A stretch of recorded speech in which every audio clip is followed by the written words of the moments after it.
आज का प्रातः क्लास है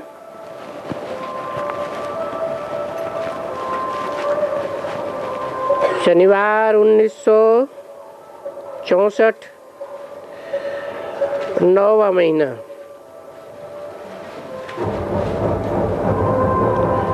19 तारीख।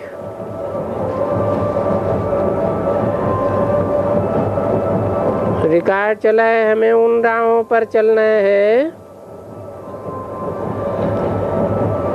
जहाँ गिरना और संभलना है।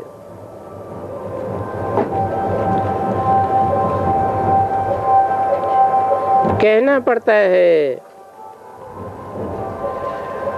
और उस हिसाब से अच्छा कहना ओम शांति। ये भी बच्चों को बताना है, क्योंकि आत्मा को अपना स्वधर्म बताना होता है।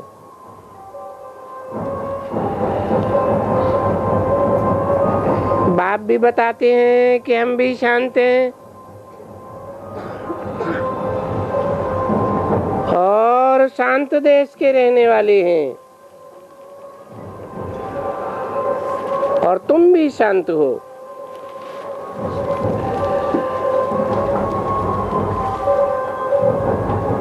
तुम्हारा ओरिजिनल अर्थात असल स्वरूप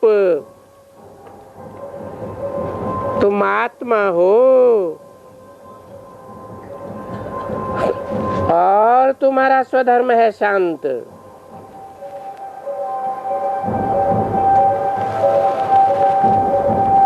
परंतु ये बात भूल गए हो। देखो, सारी दुनिया शांति शांति चाहती है। अभी शांति किसको कहा जाता है? बेचारे कोई भी नहीं समझते हैं।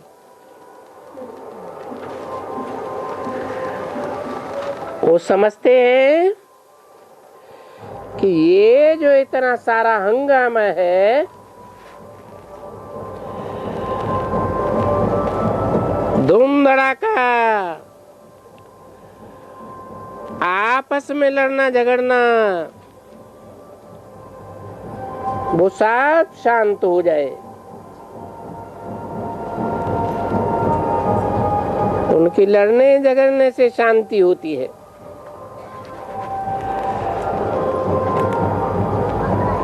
परंतु वो तो कोई काम की नहीं है।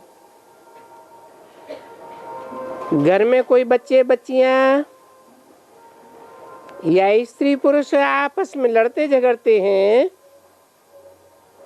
अशांत होते हैं। अच्छा, अगर नहीं लड़ते झगड़ते हैं तो कोई शांति हुई क्या? ना, शांति तो है ही एक, और वो एक और चीज है जो है ही आत्मा का स्वधर्म शांत। और वैसे ही बाप का भी स्वधर्म।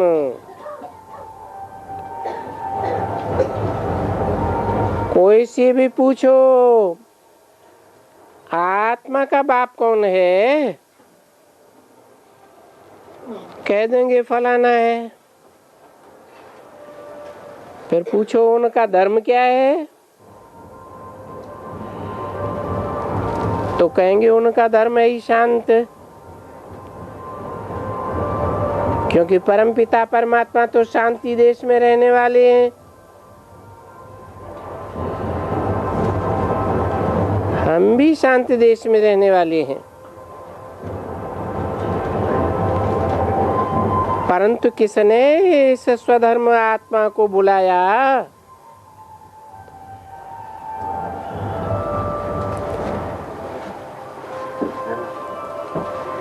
तो अभी भी कोई भी आवे तो उनको बोलो, बच्चे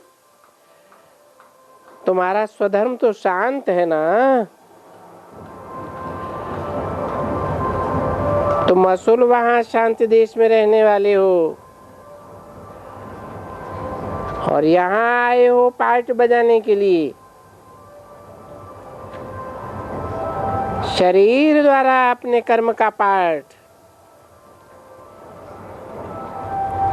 इसलिए उनको पार्ट तो बजाना ही है। अब पार्ट बजाना है तो शांत तो नहीं रह सकते ना।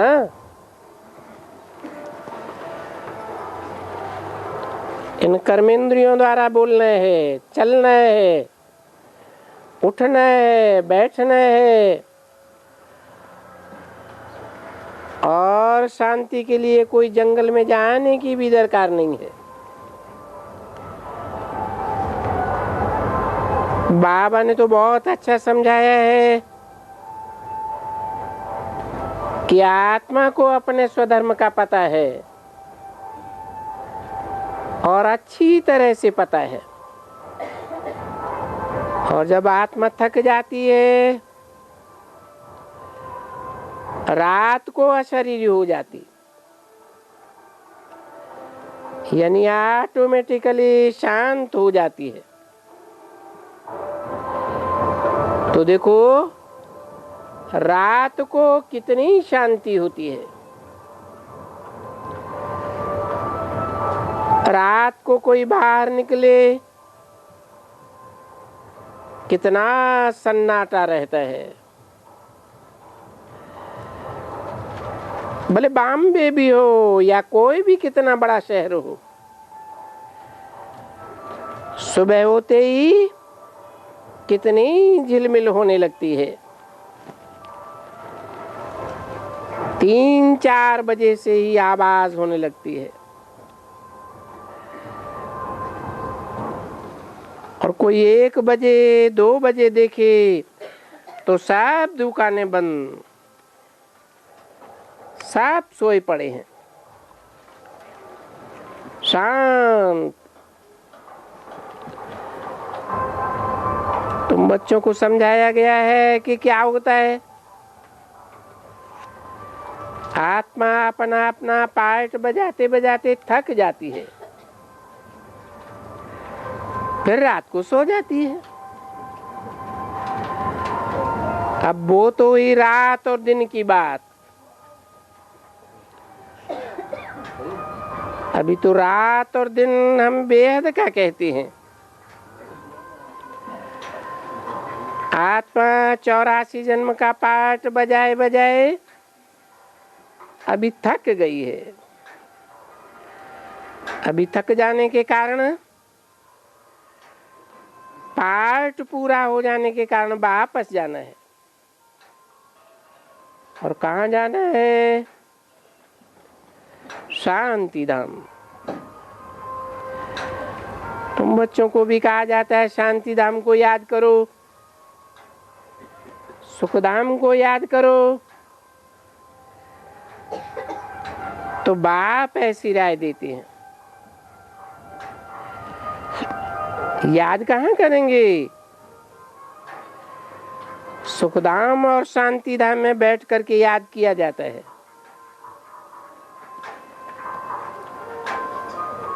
किया जाता है क्या है? सुखधाम में बैठ करके आत्मा को याद नहीं करते। आत्मिक स्थिति नहीं होती है क्या? आत्मिक स्थिति होती है, लेकिन स्पेशली बैठ करके याद नहीं करते हैं। शांति धाम में भी याद नहीं किया जाता है, याद किया जाता है दुख धाम में, अशांति धाम में।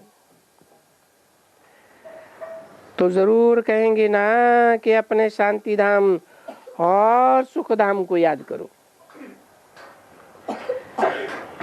क्योंकि यहाँ अशांत हुए पड़े हैं। ऐसे थोड़े ही है कि शांति धाम में कोई कहने वाला होगा या सुख धाम में कोई कहने वाला होगा। इस समय में कहने वाला होता है कि बच्चे, अभी तुम्हारा नाटक पूरा हुआ है और अभी तुमको अपने घर चलना है। पीछे तो तुम्हारे लिए शांति भी है और सुख भी है, परंतु अशांति और दुख कौन फैलाता है? ये रावण है। तो बाप कहते हैं गिरना है, संभलना है। इसी समय की बात है।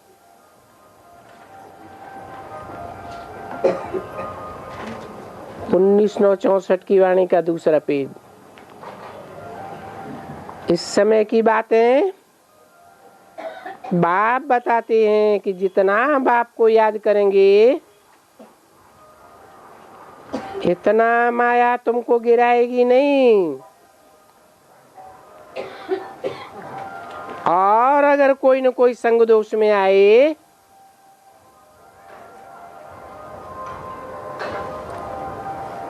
तो आप ही बाप की याद भूल जाती।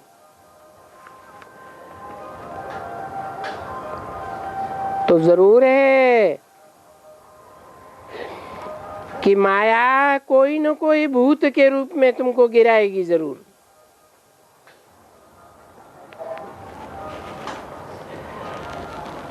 तो ये है संभलने की और फट से खड़े हो जाने की बात।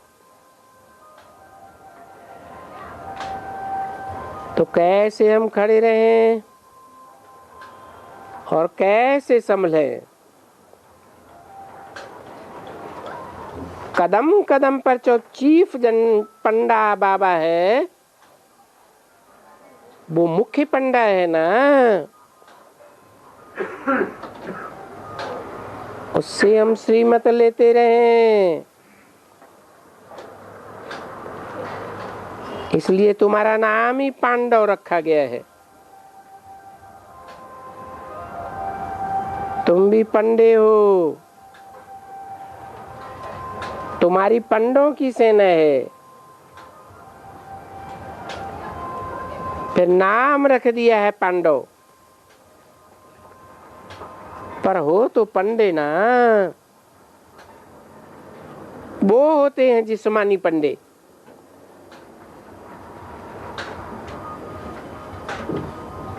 यात्राओं पर ले जाते हैं, और तुम हो रूहानी पंडे। उनकी हैं जिस्मानी यात्राएं।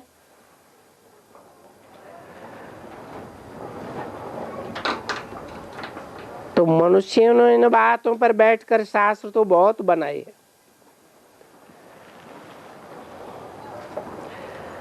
वो तो पांडव, कौरव, यादव ये लड़ाई के रूप में ले गए।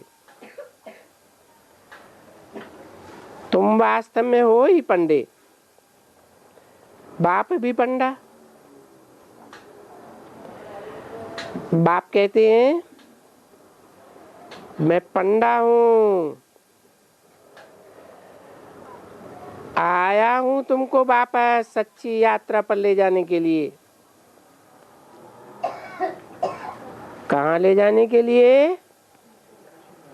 तुम्हारे शांति धाम में ले जाने के लिए।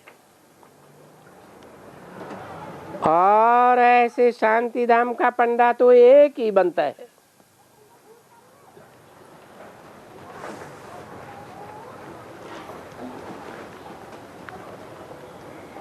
इस दुनिया में तो वहां देखो उनके बच्चे भी पंडे बनेंगे, परंतु यहाँ तो पंडा एक है। फिर एक से तो काम नहीं होगा ना। तो देखो कितनी सेना हो जाती है। तो तुम पंडे, तुम बच्चों का रुख अभी कहाँ है? अपनी शांति धाम की तरफ। कितना दूर है? परे ते परे। चांद सितारों की दुनिया के भी परे।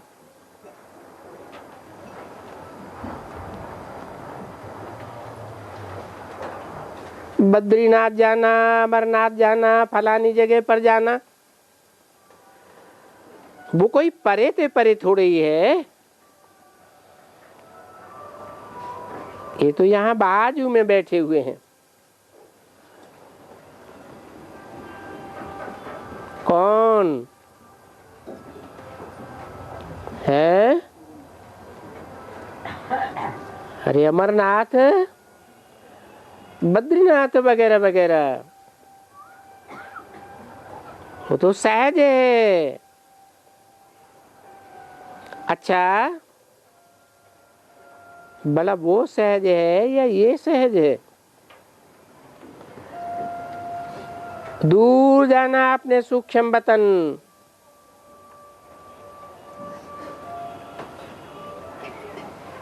फिर ठक से मूल वतन। तो अभी वो नजदीक है या ये अमरनाथ और बद्रीनाथ नजदीक है? बताओ। देखने में तो आता है कि ये तो परे ते परे है, और वो तो यहाँ सामने नजदीक में है। रेल में जाओ या किस में जाओ, परंतु नहीं, ये ऐसे टाइम लग जाता है। यहाँ सूक्ष्म वतन में जाना, मूल वतन में जाना, बैकुंठ वतन में जाना, ये तो तुम्हारे लिए सेकंड की बात है, तो बहुत दूर। तो परे ते परे इसको कह देते हैं, और है बिल्कुल नजदीक।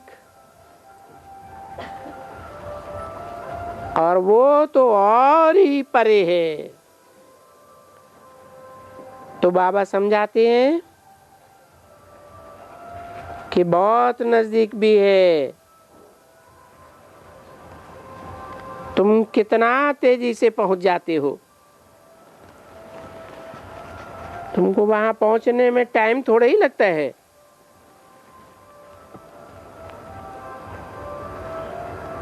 तुम सिर्फ बुद्धि से याद करो। अभी तुमको वही यात्रा याद आती है, तो ये यात्रा तुम्हारे लिए कोई नई नहीं है। वो भी जो यात्राएं करते हैं उनके लिए भी कोई नई नहीं है। कल्प कल्पांतर तुम ये यात्राएं आधा कल्प करते आए हो,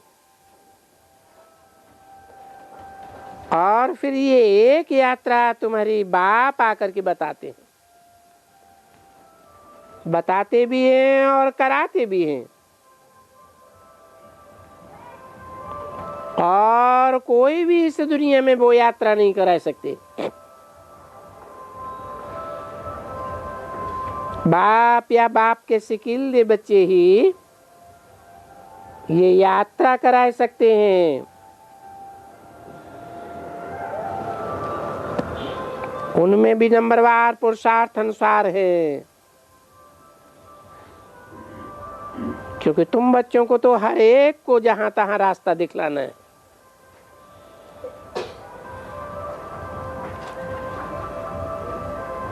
हर एक मना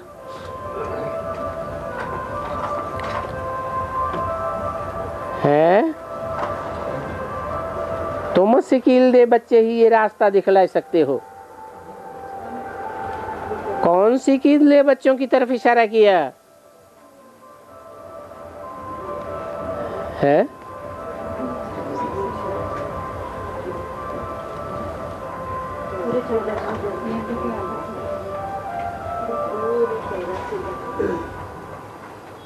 अरे, हर एक को रास्ता बताने वाले तुम हो, लेकिन तुम सिकीलदे हो।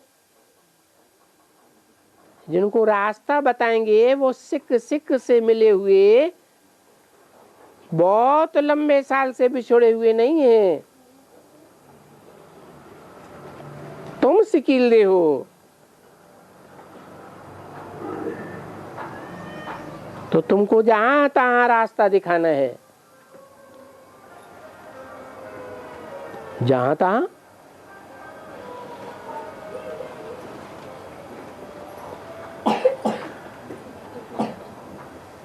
है क्या मतलब जहां तहां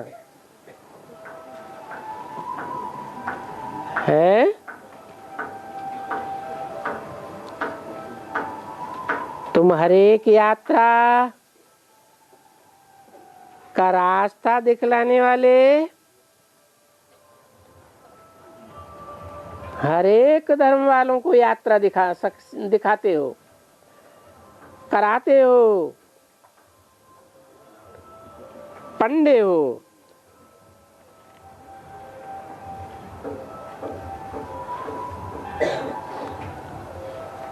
बाप भी कहते हैं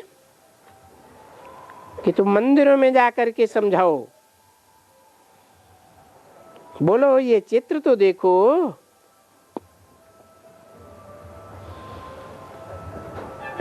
अब ये यहाँ कब राज्य करते थे, उनको समझाना पड़े। तुम जब लक्ष्मी नारायण के मंदिर में जाते हो,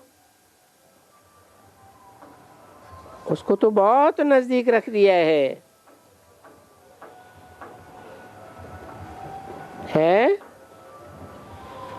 लक्ष्मी नारायण के मंदिर को शहर में क्यों रख देते हैं,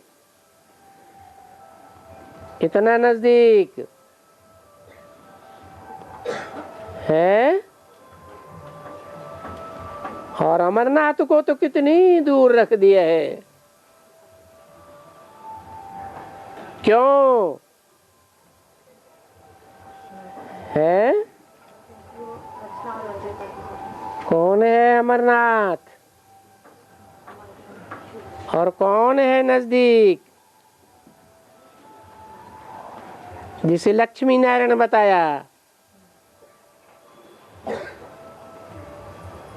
क्योंकि अमरनाथ दूर रहने वाले हैं ना,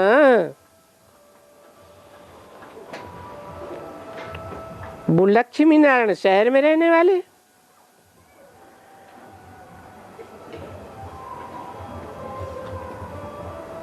तुम्हारे साथ राज्य में राज्य करने वाले,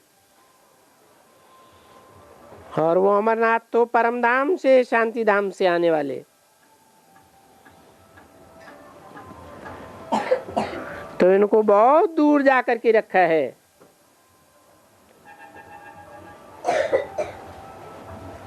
ये यादगार है, नजदीक भी रखा है और दूर भी रखा है,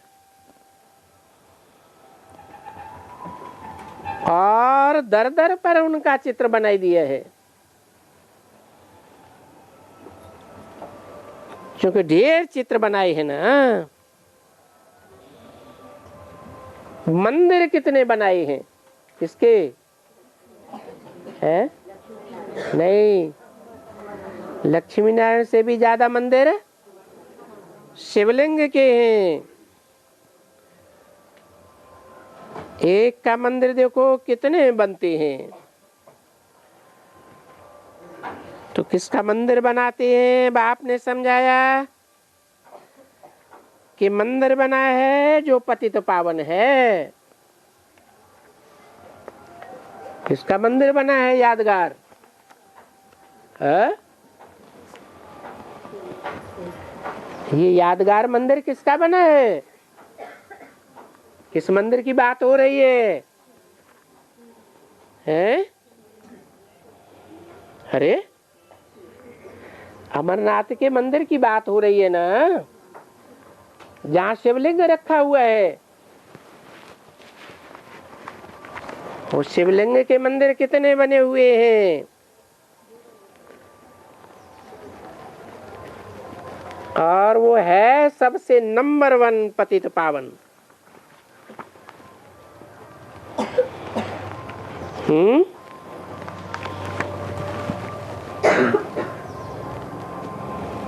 उस मंदिर में क्या यादगार रखी हुई है? पतितों को पावन बनाने की यादगार रखी हुई है।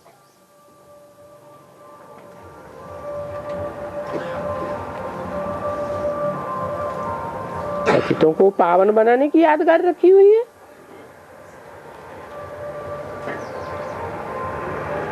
शिवलिंग ही तो है।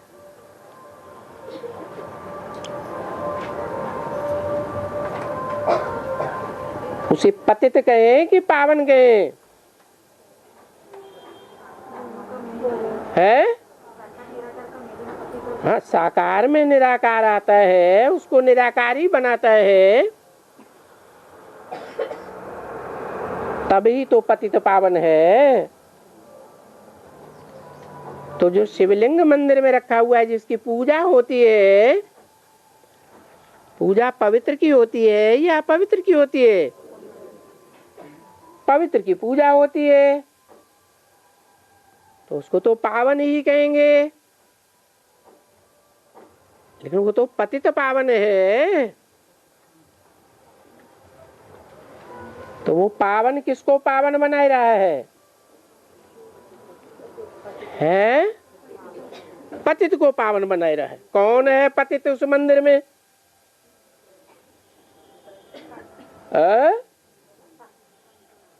शिवलिंग तो खड़ा है।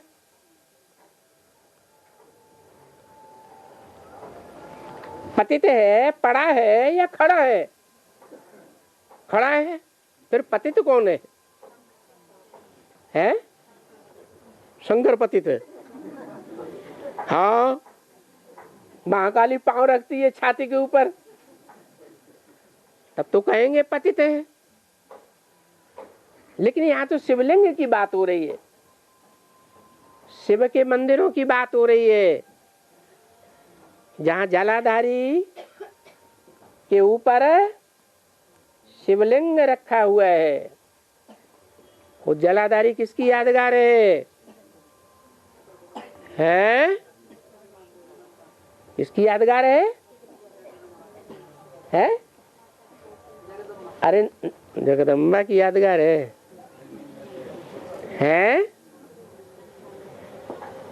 अरे पार्वती की यादगार है ना। जो पार्वती है, नाम रखा है जलाधारी। क्या धारी? माने ज्ञान जल को धारण करने वाली। तो ज्ञान जल को कब धारण करती है?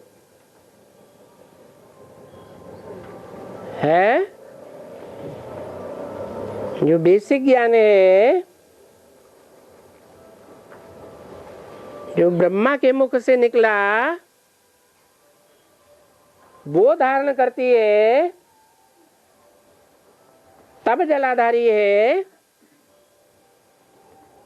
जिस ज्ञान के लिए मुरली में बोला,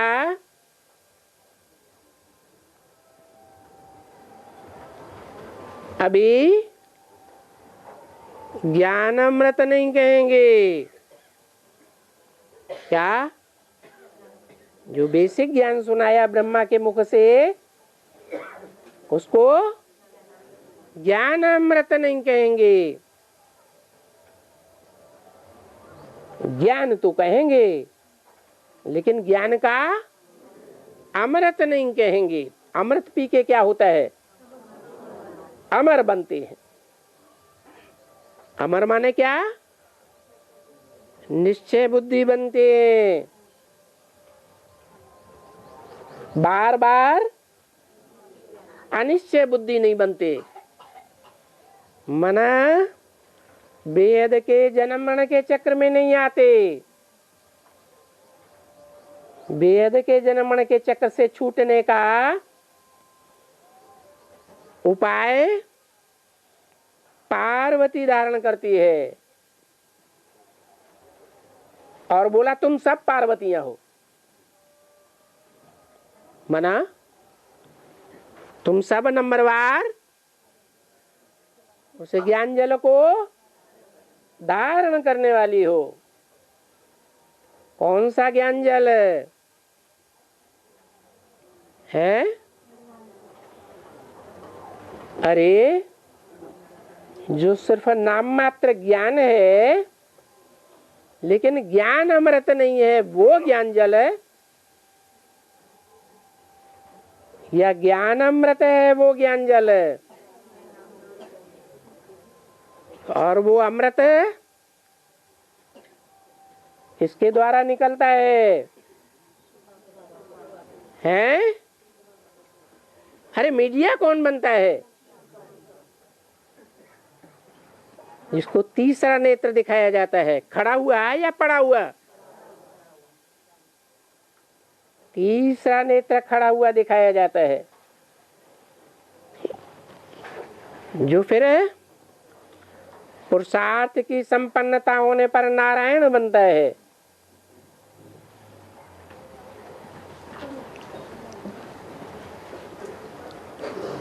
लेकिन नारायण पुरुषार्थी जीवन में या पुरुषार्थी जीवन के बाद है? पुरुषार्थी जीवन के बाद नारायण बनता है। और नारायण की लक्ष्मी ज्ञान किससे लेती है? नारायण से ज्ञान लेती है। जिस नारायण से ज्ञान लेती है वो ज्ञान अमृत होगा या सिर्फ ज्ञान होगा? ज्ञान अमृत होगा। उस ज्ञान को धारण करने वाली वो जलाधारी का नाम क्या रखा? पार्वती। पार लगाने वाली है, डुबोने वाली डुबोने वाली नहीं है। पार लगाने वाली कैसे है? और पहले पहले किसको पार लगाने वाली है? अरे अंधे लंगड़े की कहानी भी दिखाते हैं। विषय वैतरणी नदी को पार किया, किसने पार किया है? अंधे और लंगड़े ने। तो अंधा आधार बनता है या सवार बनता है? सवार बनता है। अंधा आधार बनता है। जो आधार है वो ही तो धारण करता है ज्ञान को, है? ज्ञान को धारण कौन करता है? जो आधार है, धरणी जिसे कहा जाता है, धारणावान। शास्त्रों में नाम दे दिया राधा। एक ही होती है, बाकी सब राधाएं नहीं हो सकती। सीताएं अनेक हो सकती है, द्रौपदियां अनेक हो सकती है, लेकिन राधा अवलंबर एक ही होती है। इसलिए नाम पड़ा है राम को धारण करने वाली। राम को धारण करने वाली या राम के द्वारा जो अमृत निकला उसको धारण करने वाली है? अमृत को धारण उसने किया, नंबर 1। तो नंबर 1 ज्ञान अमृत को धारण करने से ये कहा गया कि ज्ञान से ही मुक्ति, जीवन मुक्ति मिलती है।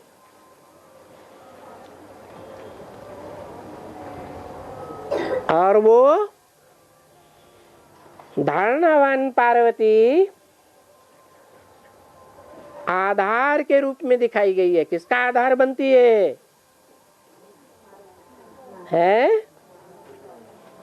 नारायण तो बाद में बनता है, पहले लिंग है या नारायण है? पहले तो लिंग है, निराकार है, और निराकारी स्टेज वाला है तो पतित पावन है। निराकारी, निर्विकारी और निरहंकारी है, तो वो पतित पावन है। पतितों को पावन बनाने वाला साबित हो जाता। कौन? वेद का बाप। वेद का बाप एक या दो है? 2। एक बिंदु के रूप में है, एक लिंग के रूप में है। बिंदु निराकार और लिंग साकार। निराकार और साकार के मेल को क्या कहते हैं? भक्त लोग भी क्या कहते हैं? शिव बाबा कहते हैं या नहीं कहते? शिव बाबा। मंदिर में जाएंगे, निराकार की यादगार देखेंगे,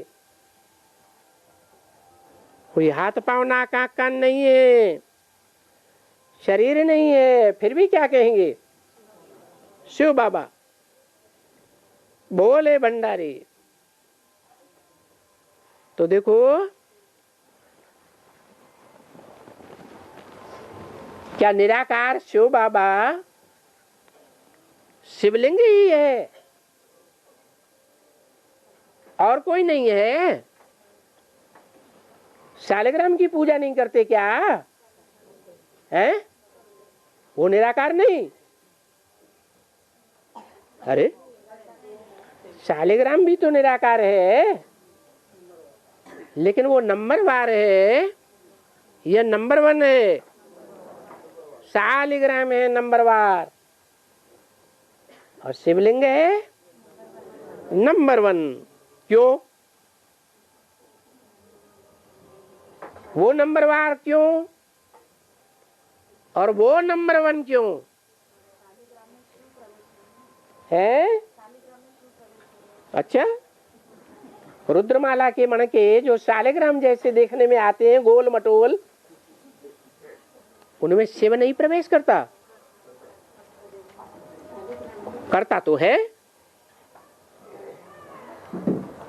हाँ, कहेंगे मुकर्रर रूप से नहीं प्रवेश करता।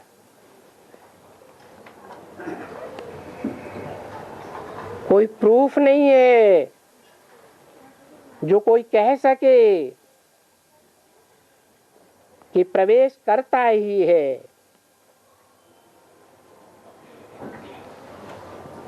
क्योंकि रुद्राक्ष के मणकों में जो निराकारी स्टेज वालों की यादगारें हैं,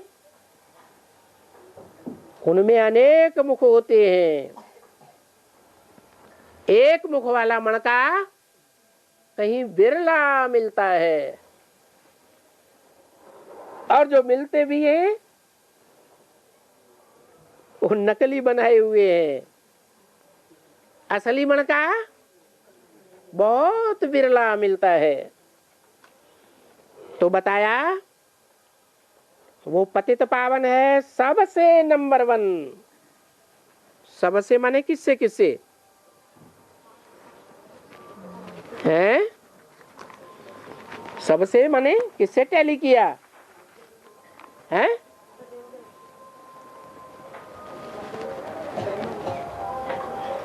अष्टदेवी निराकारी बनते हैं सिर्फ शालिग्राम। 108 मण के हैं रुद्राक्ष के, रुद्रमाला के, वो निराकारी स्टेज नहीं धारण करते हैं। हाँ तो नंबर वार, लेकिन नंबर वन एक शिवलिंग है। क्यों? कारण क्या है?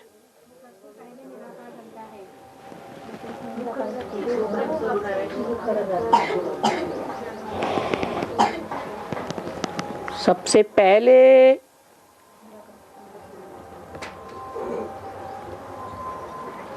किस आधार पर कहें?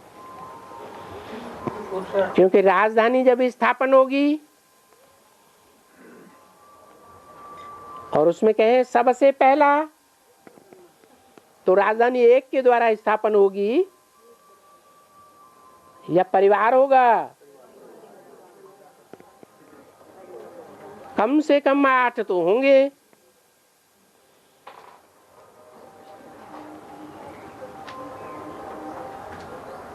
तो राजधानी में 8 होंगे तो नंबर बार, लेकिन राजधानी एक साथ होगी या धीरे धीरे करके होगी है? राजधानी धक्क से स्थापन करेंगे या एक एक नंबर गिन करके रखेंगे तब स्थापन होगी? धक्क से स्थापन होगी। तो बताया सबसे नंबर 1 है शिवलिंग, पतितों को पावन बनाने में। कारण फिर भी अभी निश्चित नहीं हुआ। कारण है कि और जो है देवताएं, अष्टदेव, उनकी अन्य इंद्रियां पूजी जाती हैं और शिव की काम इंद्रिय पूजी जाती है। अन्य इंद्रियों को कंट्रोल करना सहज है, परंतु काम इंद्रियों को कंट्रोल करना, कामदेव को भस्म करना, ये सिर्फ एक के बस की बात है जो 100% काम विकार को कंट्रोल कर लेता है। कामदेव को भस्म ही कर देता है। अगर थोड़ा रह जाए तो पतित पावन कहा जाएगा? नहीं कहा जाएगा। इसलिए बोला सबसे नंबर 1 पतित पावन। बाकी का मंदिर बनाने से क्या फायदा?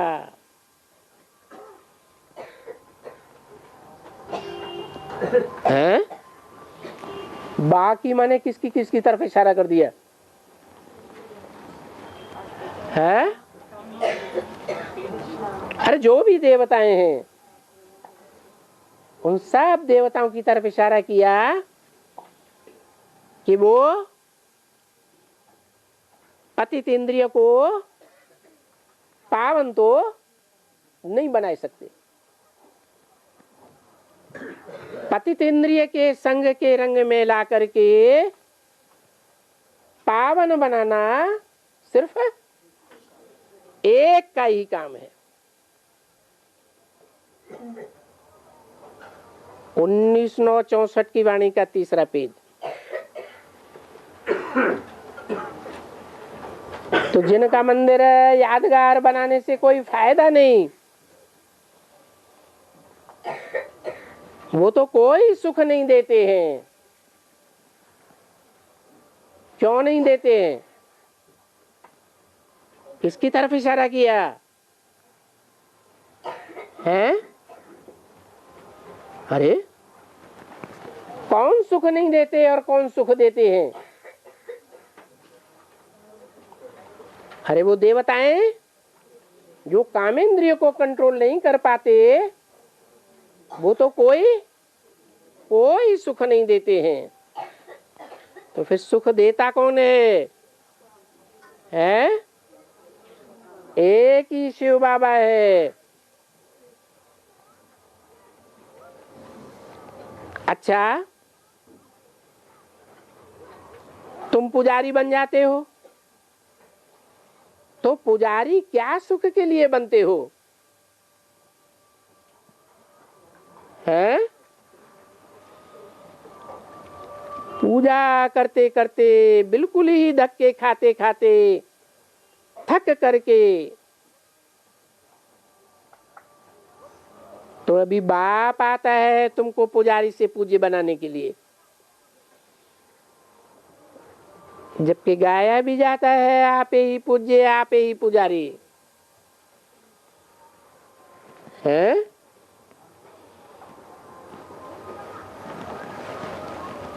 तो शिवलिंग के मंदिर में किसको कहेंगे आप ही पूज्य, आप ही पुजारी है? जो पूजा करने आते हैं पुजारी, उनके लिए कहें आप ही पूज्य। फिर कौन? जो शिवलिंग है वो ही फिर द्वापर युग से क्या बन जाता है?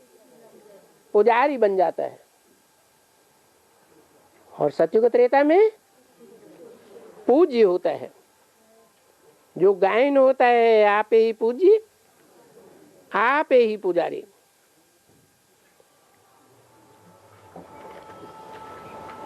बाप तो पुजारी नहीं बन सकेंगे।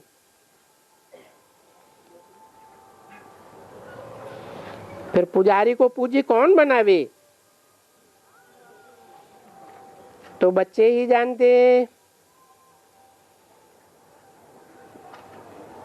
कि पहले हम पूज्य थे, अब पुजारी बन पड़े हैं। तो पुजारी का दर्जा तो बिल्कुल ही कम हो गया ना।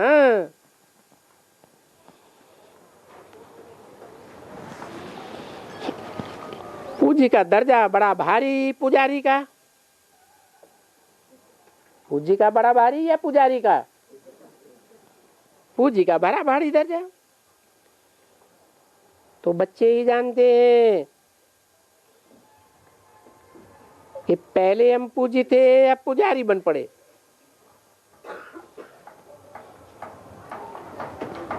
तो अब हम पुजारी हैं,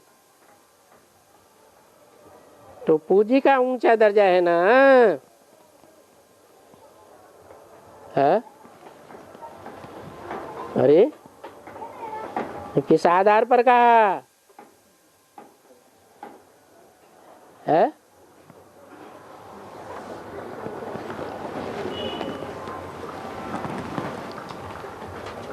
अरे मंदिर की बात हो रही है ना, शिवलिंग की बात हो रही है, जलाधारी की बात हो रही है। ऊंचा कौन? शिवलिंग ऊंचा। अभी जो पतित बने हैं तो वही दर्जा कौन दिलावे?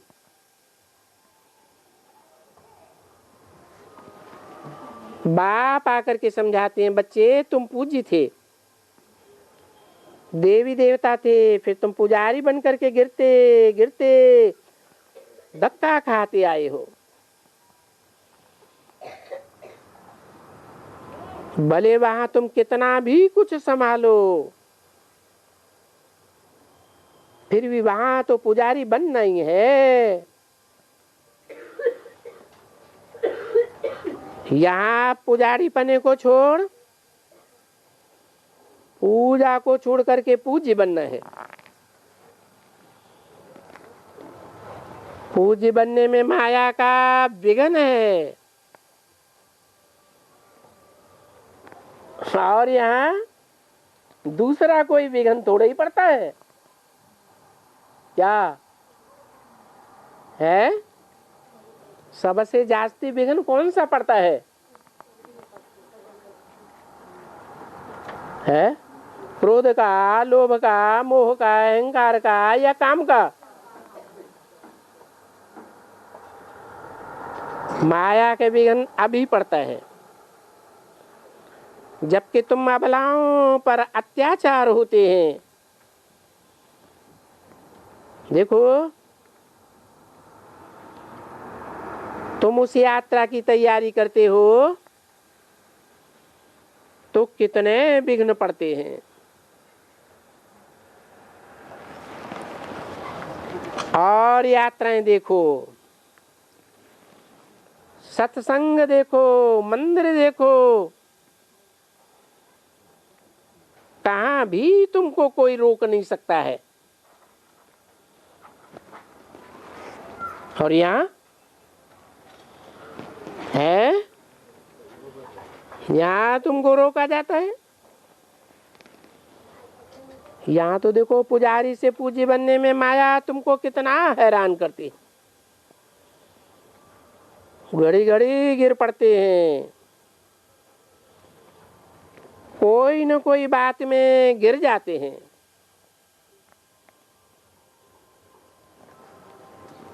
सबसे जास्ती गिरते हैं काम के खड्डे में। बाप कहे बच्चे अभी मूत पलीती बन पनो। क्या कहा? क्या ना बनो? ये क्या होता है? हैं? मूत पलीती मत हो? कोई बाथरूम है क्या?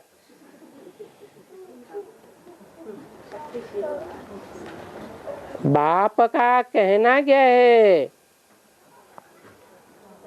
मूत पलीती मत बनो माने पति तो माने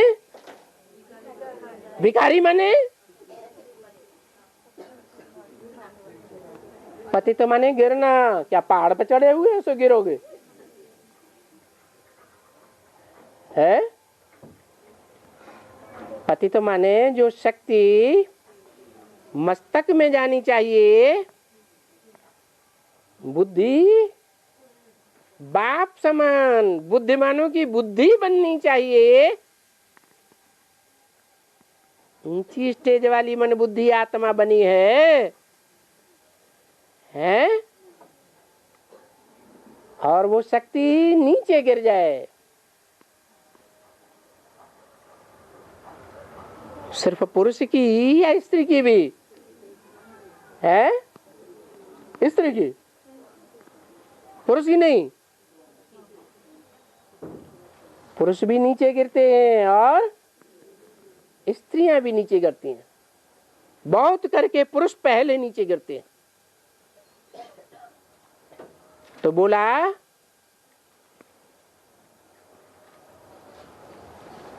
बाप कहे बच्चे अभी मूत पलीती नहीं बनना। मना काम इंद्रिय से जो राजा और वीर्य निकलता है वो ही मूत का हिस्सा है। वो गिर गया और मूती पलीती हो गए। मने कपड़े गंदे जरूर होंगे, स्थूल कपड़ा भी तो चैतन्य कपड़ा भी। अरे हम तो तुमको साफ करने आए हैं।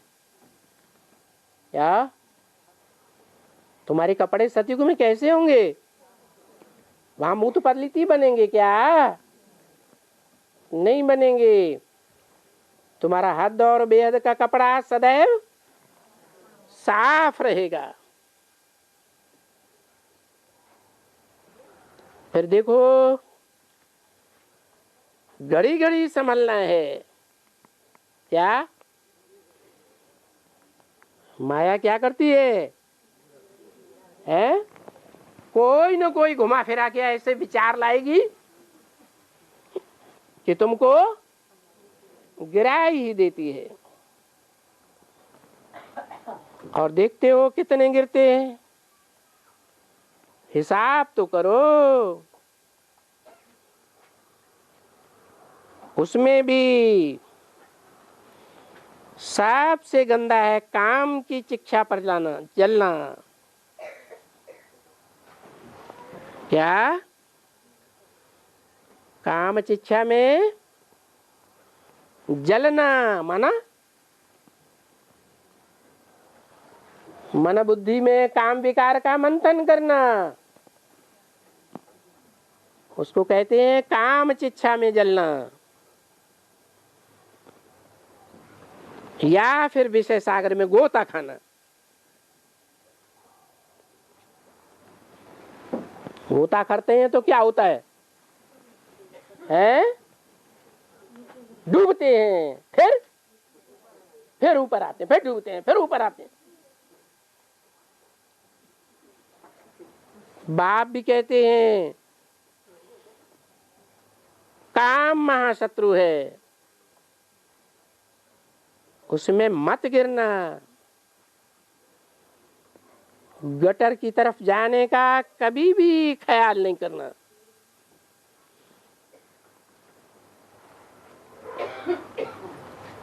बाप तो बहुत ही समझाएंगे ना। क्या कहा?